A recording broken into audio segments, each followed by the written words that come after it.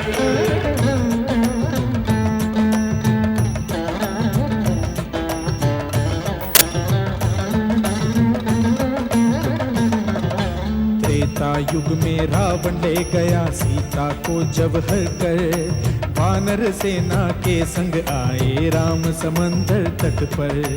बना के शिवलिंग जाप किया तो शिव शंकर जी प्रकट हुए, प्रेम से पुरुषोत्तम से बोले वर मांगो तुम मुझसे प्रिय। कहा राम ने सर्वप्रथम मैं आपको शीश नवाऊं, दीजिए वर ये कि रावण पे विजय श्री मैं पाऊं। विजय अवश्य तुम्हारी होगी कह भोले मुस्काए, दक्षिण दिशा में होके स्थापित रामेश्वर कहलाए।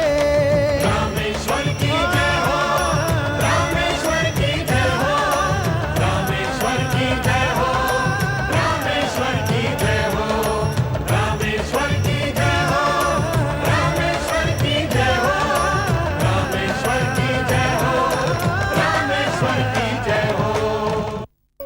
मैं ओंकार हूं। स्वाभिमानी व्यक्तियों के लिए मैं जीवन का आधार हूं और अभिमानी व्यक्तियों के लिए खड्ग की धार हूं। मैं ओंकार हूं। श्री राम का आवाहन सुनकर भी अभिमानी रावण शिव पूजा में सम्मिलित न हुआ। श्री राम की भक्ति से प्रसन्न भोलेनाथ ने प्रकट होकर आशीर्वाद दिया।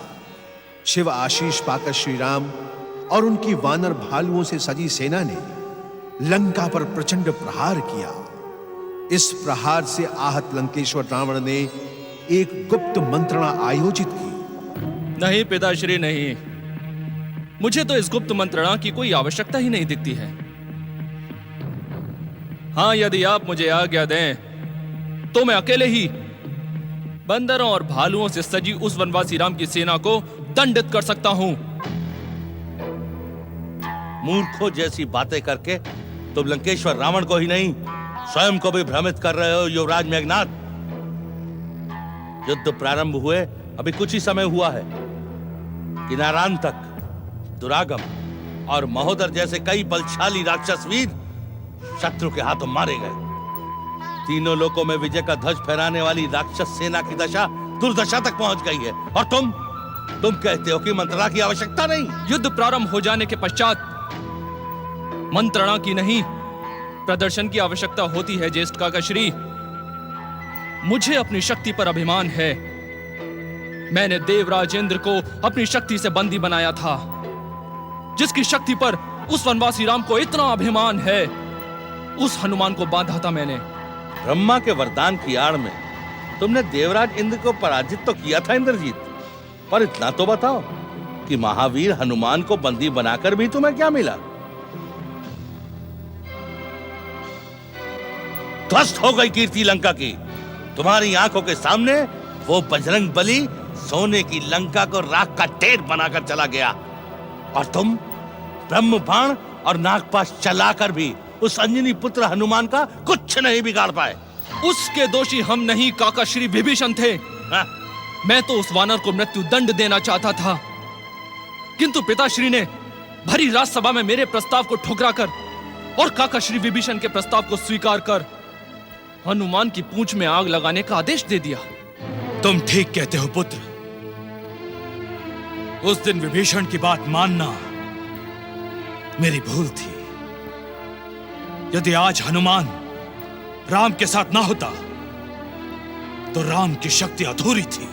आप हनुमान के अंत की बात कर रहे हैं? लड़कपन में सूर्य को फल समझकर मुंह में रखने वाले हनुमान को शत्रुता की दृष्टि से देखना भी असंभव है भ्राता जी।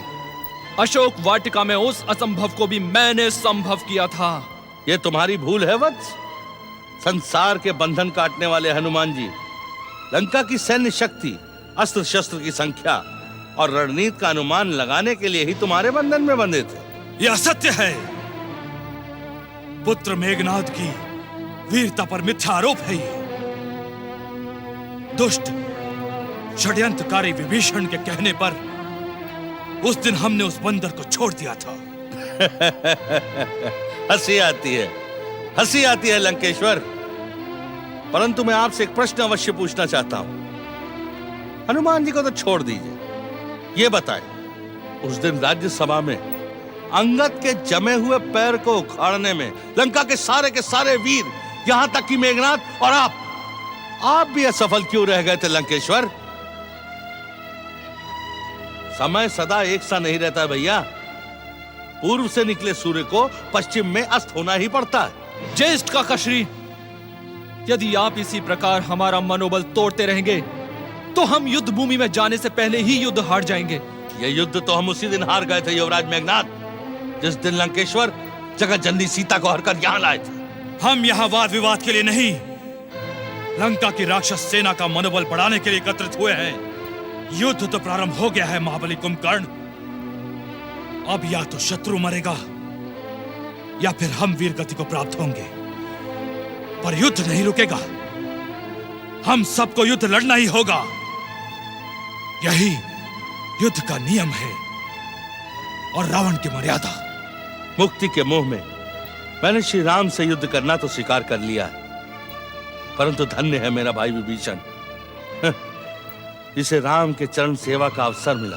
विभीषण का नाम भी न लो मेरे सामने कुंभकर्ण, उसका नाम भी न लो मेरे सामने। केवल राक्षस सेना के मनोबल को बढ़ाने की बात करो।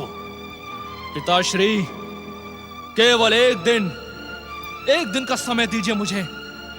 मैं अपनी वरदानी शक्तियों से राम की सेना को तहस नहस कर दूंगा।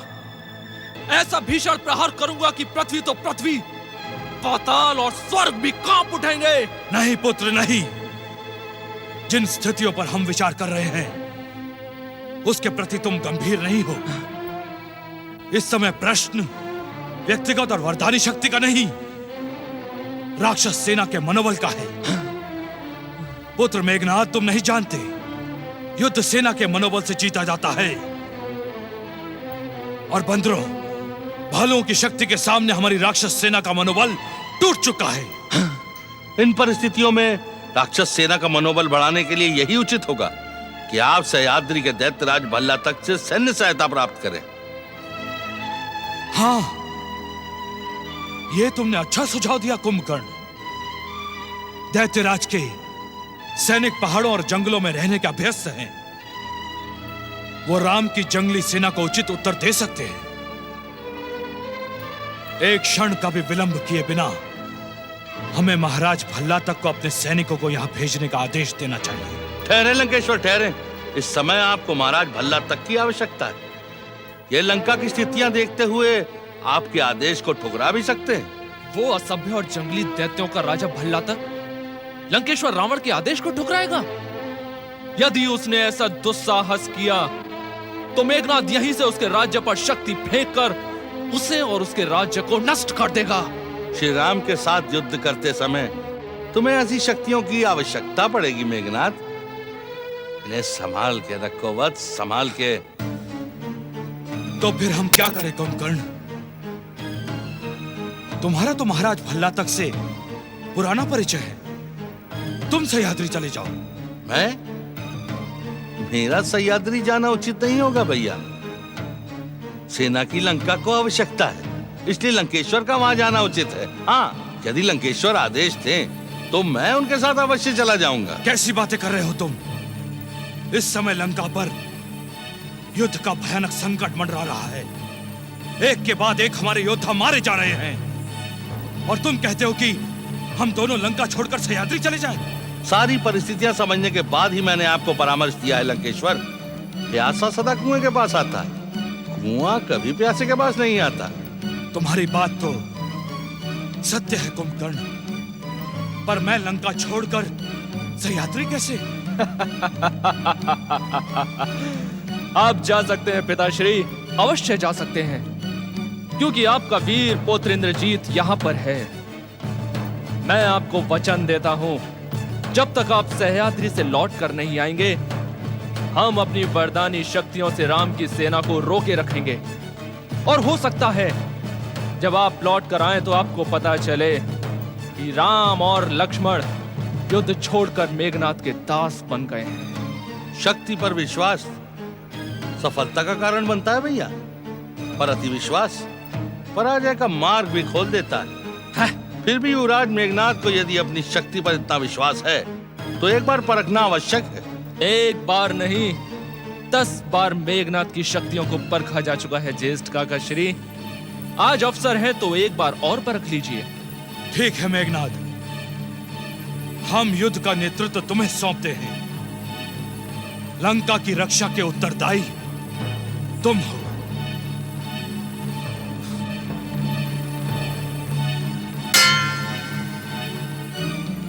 लंकेश्वर की जय हो। आज्ञा लंकेश्वर। मामा श्री वीरवर अकंपन को सूचित करो कि वो हमारे और वीरवर कुंभकर्ण के साथ इसी समय सह्याद्री जाएंगे। जो आज्ञा लंकेश्वर। सह्याद्री नरेश दैत्यराज भल्ला तक की। सह्याद्री नरेश दैत्यराज भल्ला तक की। सह्याद्री नरेश दैत्यराज भल्ला तक की। दैत्यराज भल्ला तक की जय हो। लंका का राजदूत आपकी सेवा में उपस्थित होना चाहता है। उसे आदर सहित भीतर ले आओ। जो आज्ञा महाराज।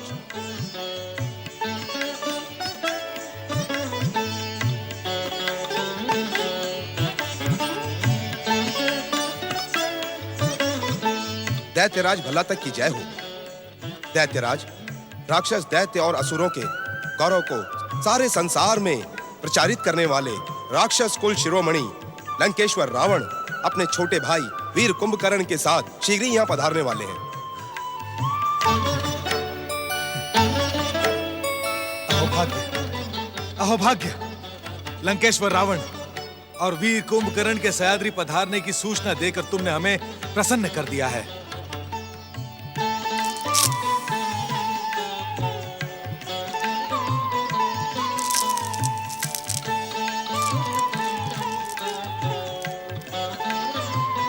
सह्याद्री के राजपुरुषों, विश्रवा पुत्र लंकेश्वर रावण और वीर कुंभकर्ण ने अपने ही बाहुबल से तीनों लोकों पर अधिकार किया है।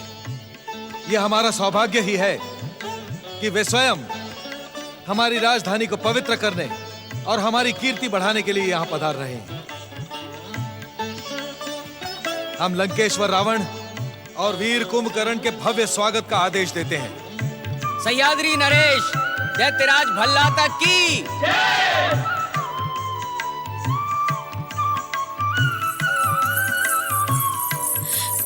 पिताश्री, पिताश्री मैं क्या सुन रही हूँ? तुमने सत्य सुना है पुत्री। हम भी तुम्हें लंकेश्वर रावण और वीरवर कुंभकर्ण के आने की सूचना देने आ ही रहे थे। ये वही महाराज कुंभकर्ण है ना, जिनकी कथाएं आप मुझे बचपन में सुनाया करते थे? हाँ राजकुमारी, आज वे अपने बड़े भाई के साथ सह्याद्री का सौभाग्य बढ़ाने यहाँ पधार रहे हैं। हमें तन और मन से उनका स्वागत करना है पुत्री। पिताश्री। राक्षस कुल शिरोमणि लंकेश्वर रावण और वीर कुंभकर्ण की। राक्षस कुल शिरोमणि लंकेश्वर रावण और वीर कुंभकर्ण की। राक्षस कुल शिरोमणि लंकेश्वर रावण और वीर कुंभकर्ण की। पधारें लंकेश्वर।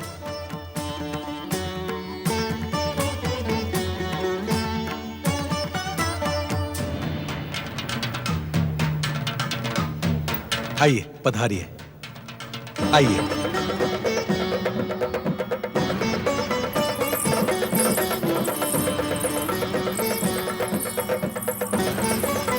राक्षस कुल शिरोमणि लंकेश्वर रावण और वीर कुंभकर्ण की। राक्षस कुल शिरोमणि लंकेश्वर रावण और वीर कुंभकर्ण की।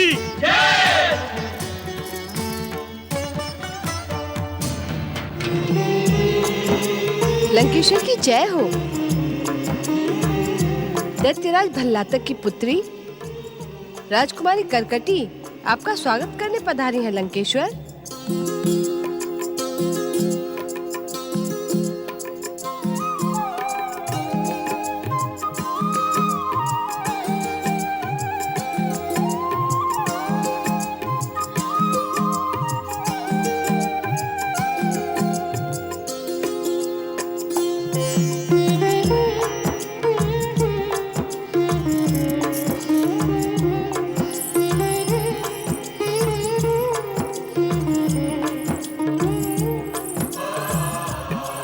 लंकेश्वर रावण, सह्याद्री का ये शीतल पेय आपकी यात्रा की थकान मिटा देगा, इसे स्वीकार करें।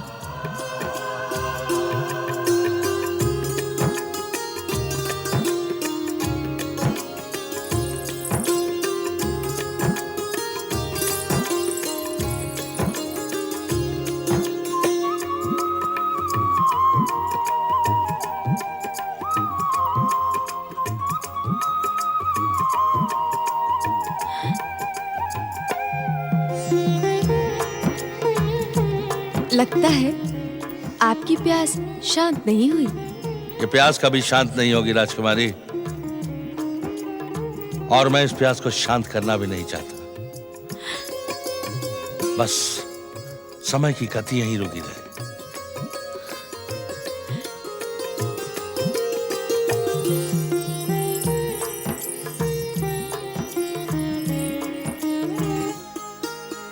राक्षस कुल शिरोमणि लंकेश्वर, इस सिंहासन पर विराजमान हो। नहीं महाराज, ये सिंहासन आपका है। हमारा जो कुछ भी है वो आपका भी है लंकेश्वर। तो फिर ठीक है, हम दोनों साथ साथ इस सिंहासन पर विराजमान होंगे महाराज भल्लातक। नहीं नहीं लंकेश्वर, हम स्वयं को आपके साथ बैठने योग्य नहीं समझते। सारा संसार आपके पराक्रम से मुग्ध है लंकेश्वर। हम तो केवल आपकी सेवा में खड़े रहना चाहते हैं। विनम्रता और सहजता तो कोई महाराज अल्लाह तक से सीखे।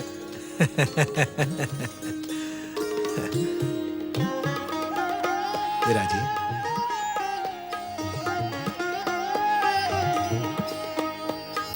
लंबे समय बाद आपको देखने का अवसर मिला है वीरवर कुंभकर्ण।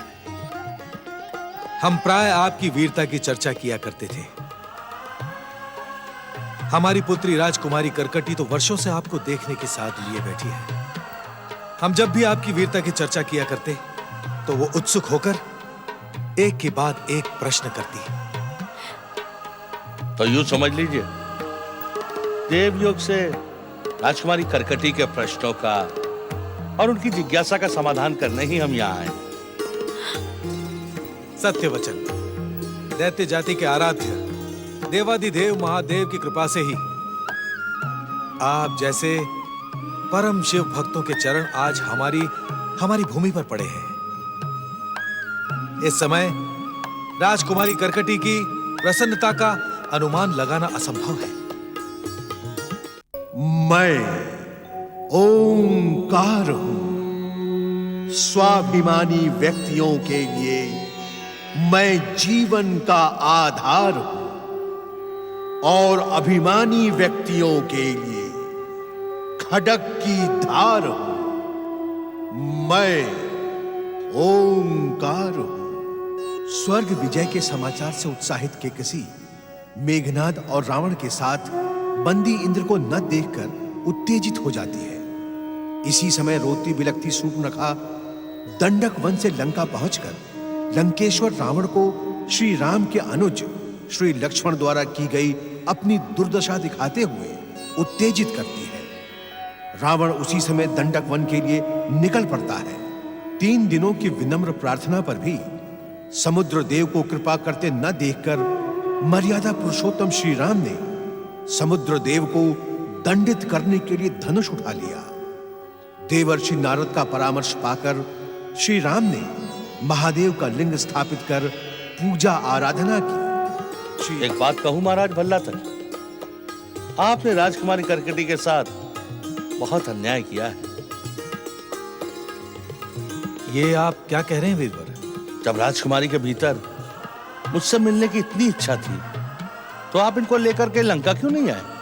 करकटी के हट के कारण हमने कई बार लंका आने का कार्यक्रम बनाया था, परंतु हर बार कार्यक्रम स्थगित करना पड़ा। ऐसा क्यों महाराज?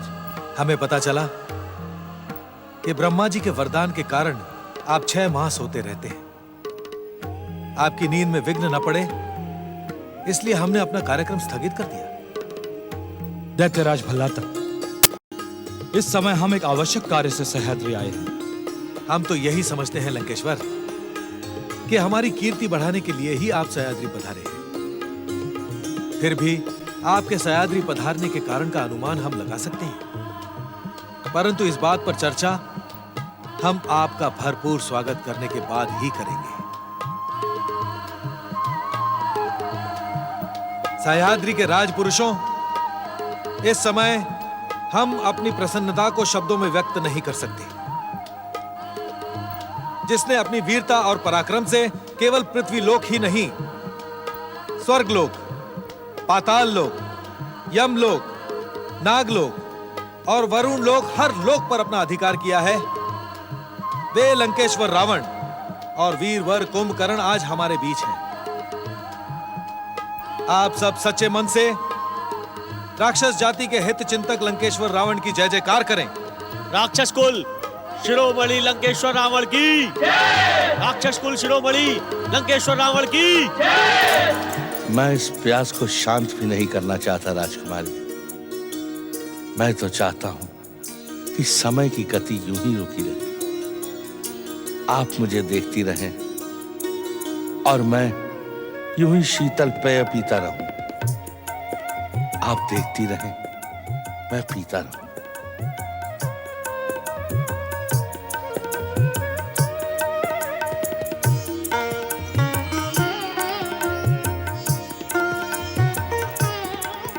कितने सुदर्शन है महाराज कुंभकर्ण, कितने सरल और कितने बलिष्ठ।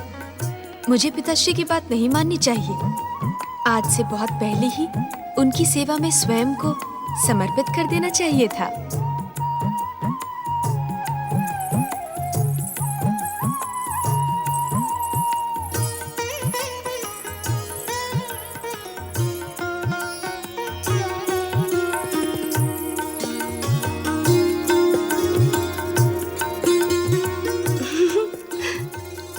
आप जिनके विचारों में खोई हैं ना राजकुमारी, वे हैं ही ऐसे।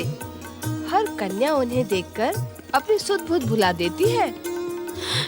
तुम किसकी बात कर रही हो रक्तांबरी? उन्हीं की, जिन्हें देखकर हमारी राजकुमारी की सुध बुध खो गई। हमसे ना छुपाओ राजकुमारी, हमने तो राजसभा में ही आपके समर्पण को पहचान लिया था। तुम बहुत चतुर हो गई हो रक्तांबरी। इसमें चतुराई क्या है राजकुमारी?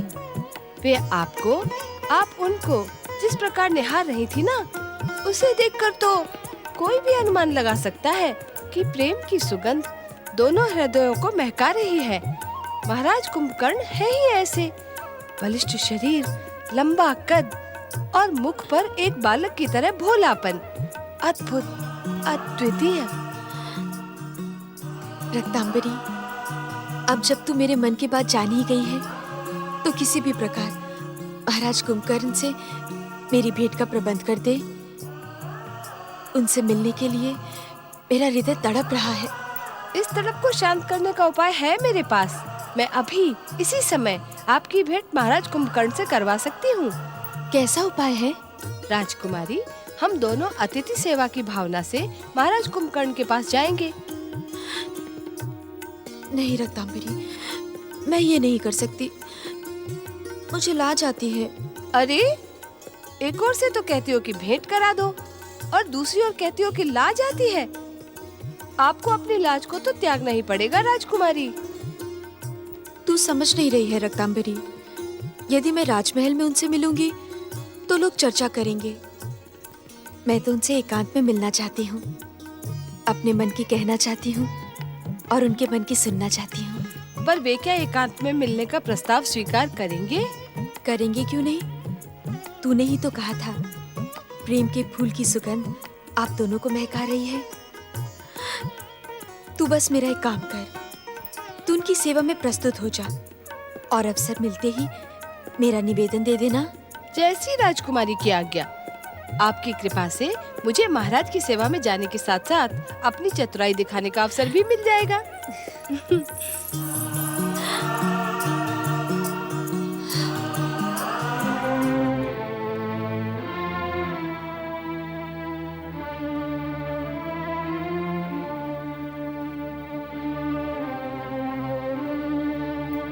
प्रणाम मामा श्री। आप कब आए? वत्स कुंभकर्ण, अब तक तो केवल लंकेश्वर ही तुम्हारी गंभीरता को लेकर चिंतित थे। अब तो ये चिंता मुझे भी हो रही है। इस सच को मैं अपनी आंखों से देख रहा हूं कि सह्याद्री आने के बाद से तुम अपेक्षा से अधिक गंभीर हो गए हो। क्या बात है कुंभकर्ण? नहीं मामा श्री, ऐसी कोई बात नहीं। केवल कुछ समय के लिए अकेला रहना चाहता हूं। मन अशांत है। अशांति का कारण क्या है कुंभकर्ण? कारण मैं आपको नहीं बता सकता मामा श्री, परंतु यह वचन देता हूं कि कुछ समय बाद मैं लंकेश्वर भैया रावण से अवश्य भेंट करूंगा। अब आप मुझे अकेला छोड़ दें।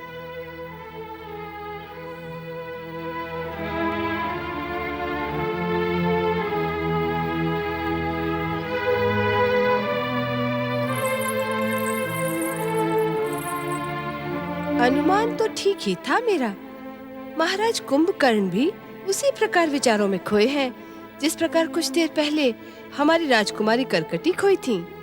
अर्थात प्रेम का फूल दोनों ही ओर सुगंध बिखेर रहा है।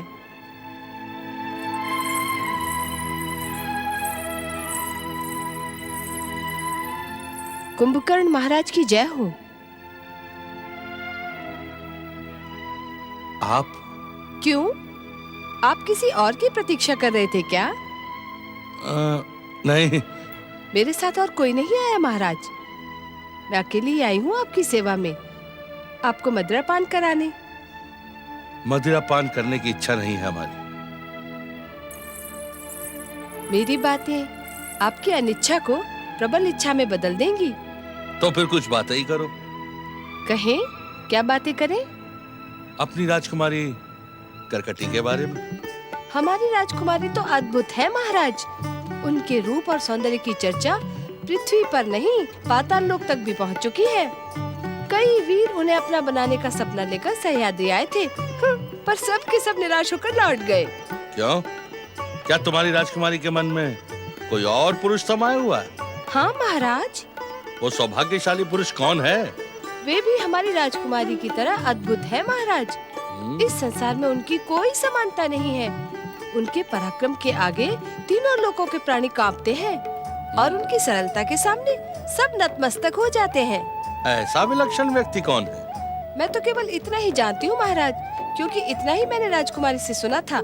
इसके आगे तो उन्होंने मुझे कुछ बताया ही नहीं। क्यों? तुमने जानने का प्रयास नहीं किया? किया तो अनेकों बार, पर वे वही करती हैं जो उनका मन कहता है, और उनके मन के विपरीत जाने का साहस किसी के भीतर नहीं है। क्या मैं उनसे एकांत में भेंट कर सकता हूँ? क्या आप उनसे उनकी कल्पना के राजकुमार का परिचय जानना चाहते हैं? और भी बहुत कुछ जानना, कहना और सुनना चाहता हूँ। यदि आप मुझ पर ये उपकार कर दें तो आपकी बहुत कृपा होगी। ऐसा अनर्थ न करें महाराज, मैं तो एक साधारण सी दासी हूँ। पर इतना अवश्य जानती हूँ कि हमारी राजकुमारी करकटी से मिलना इतना सरल नहीं है। आप तो अनिच्छा को इच्छा में बदल लेती हैं। अब तक तो आपकी अनिच्छा को मैं इच्छा में नहीं बदल पाई महाराज।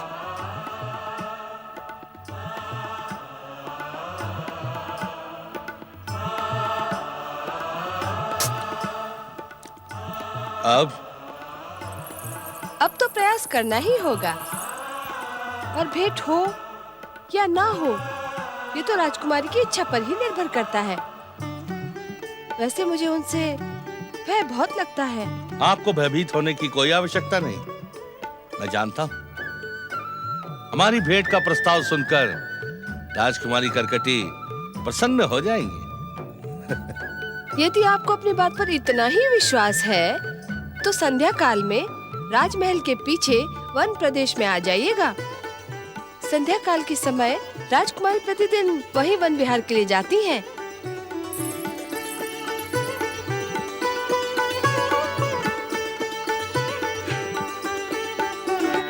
तेरी चतुराई तो प्रशंसा योग्य है रक्तांबरी, किंतु अकेले मिलने जाने में मुझे लाज आती है। कैसे जाऊंगी, क्या कहूंगी, मैं नहीं जा पाऊंगी। अरे अब कैसी लज्जा राजकुमारी, वे आपके लिए कोई पराई थोड़ी ना है। आपके प्रति उनके मन में उमड़ते प्रेम को देखकर मेरा मन प्रसन्न हो गया है। सचमुच वे कितने सरल हैं, कितने सज्जन हैं। किंतु मैं अकेले नहीं जा पाऊंगी। तो ठीक है, मैं भी आपके साथ चलती हूँ। तू क्या करेगी वहाँ जाकर? तो ठीक है, आप कहती हैं तो नहीं जाती हूँ, पर आपको तो जाना ही पड़ेगा, अन्यथा वे आपकी प्रतीक्षा करते रह जाएंगे। ये वे क्या लगा रखी है? वे केवल तेरे महाराज हैं और कुछ भी नहीं। भूल हो गई राजकुमारी, वे केवल आपके हैं। पर अब विलंब न करें, संध्या हो गई है, महाराज आपकी प्रतीक्षा करते होंगे। अरे क्या हुआ, आप जाते जाते रुक क्यों गई? अच्छा तू भी मेरे साथ चल, किंतु दूर खड़ी रहना, समझी? जैसी राजकुमारी की इच्छा। कुंभकर्ण, कुंभकर्ण, इतनी देर से तुम्हारी प्रतीक्षा करते करते थक गया हूं मैं। किस बात को लेकर इतने गंभीर हो तुम? कुंभकर्ण, ये कुंभकर्ण अचानक कहां चला गया मामाश्री? मैं प्रहरी से पूछ कर आता हूं। मामाश्री, इसकी आवश्यकता नहीं है। मैं कुंभकर्ण के स्वभाव को जानता हूं। आसपास के वनों में विहार करने के लिए निकल गया होगा। चलिए वहीं चलकर बात करते हैं उससे। आओ।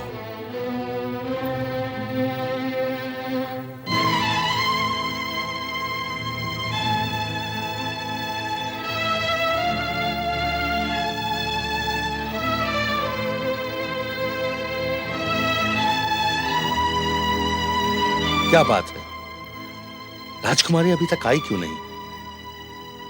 दासी ने तो कहा था कि वो प्रतिदिन संध्या काल को यहीं आती है।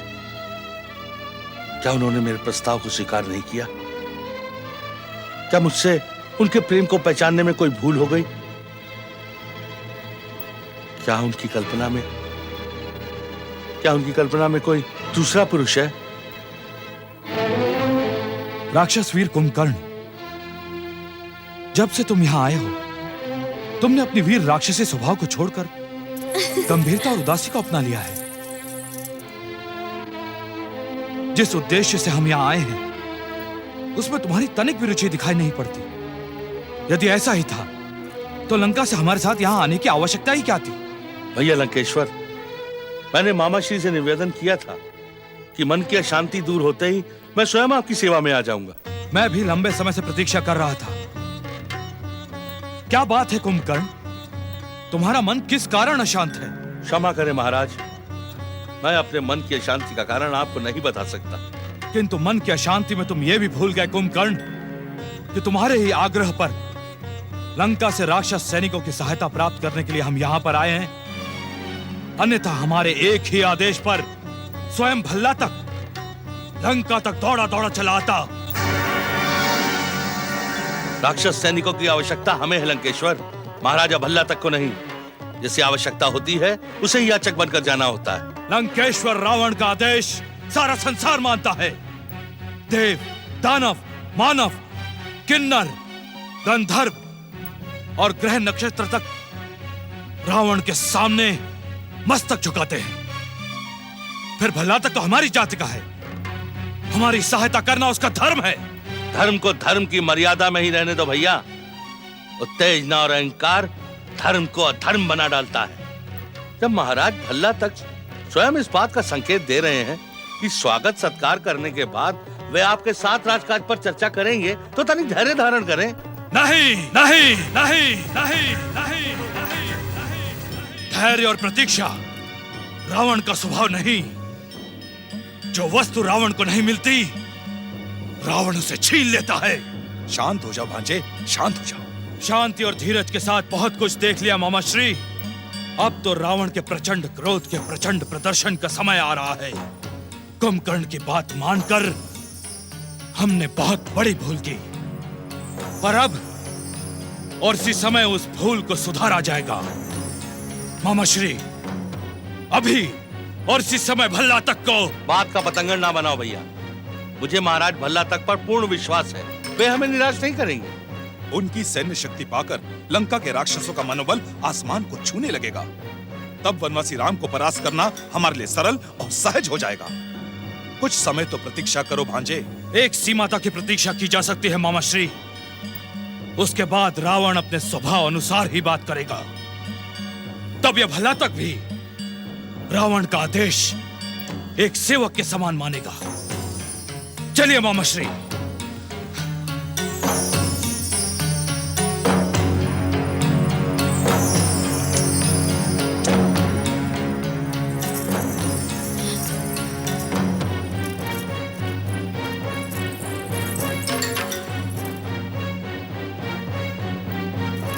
महाराज। राजकुमारी, आप?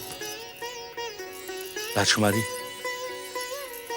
मुझे भैया की बातों पर बहुत खेद है। यदि आपको उनकी कोई बात उचित ना लगी हो तो मैं आपसे क्षमा मांगता हूँ। नहीं महाराज, आप तो हमारे अतिथि हैं और अतिथि देवता के समान पूजनीय होते हैं। क्षमा के अधिकारी आप नहीं हैं, हम हैं। रहने दीजिए इन बातों को।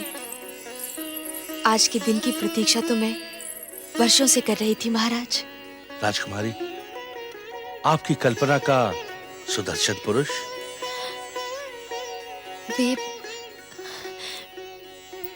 वे आप ही हैं महाराज। नारायण नारायण। बचपन से ही पिताश्री से आपके पराक्रम की कथाएं सुना करती थी और उन्हीं कथाओं को सुनकर मैंने स्वयं को आप पर समर्पित कर दिया था। राजकुमारी, आपको देखकर मुझे भी ऐसा ही लगा था, परंतु मैं आपसे क्षमा चाहता हूं राजकुमारी। मैं अपने आप को आपके योग्य नहीं समझता। ये आप क्या कह रहे हैं महाराज? आपके इस विचार का कारण? कारण है ब्रह्मा जी का वरदान। इस वरदान के कारण मैं 6 मास तक सोता रहता हूं। मुझे सोता हुआ देखकर आप ना जाने हृदय में क्या सोचेंगी राजकुमारी। आप इस बात की चिंता ना करें महाराज। चिंता कैसे ना करूं राजकुमारी। प्रेम में स्वार्थ नहीं होता। अपने सुख के लिए आपके हृदय को दुख पहुंचाऊं, ये तो अनुचित है राजकुमारी। मैंने आपसे कहा ना, आप इस बात की चिंता ना करें। मैं आपको अपने साथ जागने के लिए विवश कर ही दूंगी। आइए प्रस्थान करें। देवर्षि, जो मैं देख रहा हूं, क्या आपने भी वही देखा? नारायण नारायण। भला भगवान भोलेनाथ की कृपा से जो तुम्हें दिख रहा है वो मुझे क्यों नहीं दिखाई पड़ेगा? देवर्षि, मैं अपने जीवन में पहली बार राक्षस और असुरों को इस प्रकार प्रेम की हंसी हंसते देख रहा हूं। क्या हम ये समझ लें कि ये क्रूर और दुष्ट राक्षस अपना स्वभाव छोड़कर प्रेममय बन गए हैं? नारायण नारायण। देवराज, जब आप देवता प्रेम के परम मूल्य को त्याग कर स्वार्थ और रास रंग में लिप्त रहने लगे हैं, तो भला भगवान भोलेनाथ की कृपा से प्रेम अपना पांव कहीं न कहीं तो पसारेगा ना देवराज। देवर्षि, कभी कभी तो हमें प्रसन्न हो लेने दिया करें। नारायण नारायण, अवश्य देवराज अवश्य। आपको प्रसन्न होने का पूर्ण अधिकार है, परंतु आपकी ये प्रसन्नता कुछ ही क्षणों के लिए स्थायी है।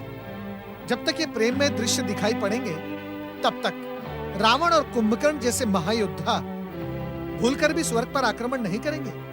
देवराज, ये शुभ समाचार आप देवी शची और अन्य देवताओं को दे सकते हैं। ओम नमः शिवाय।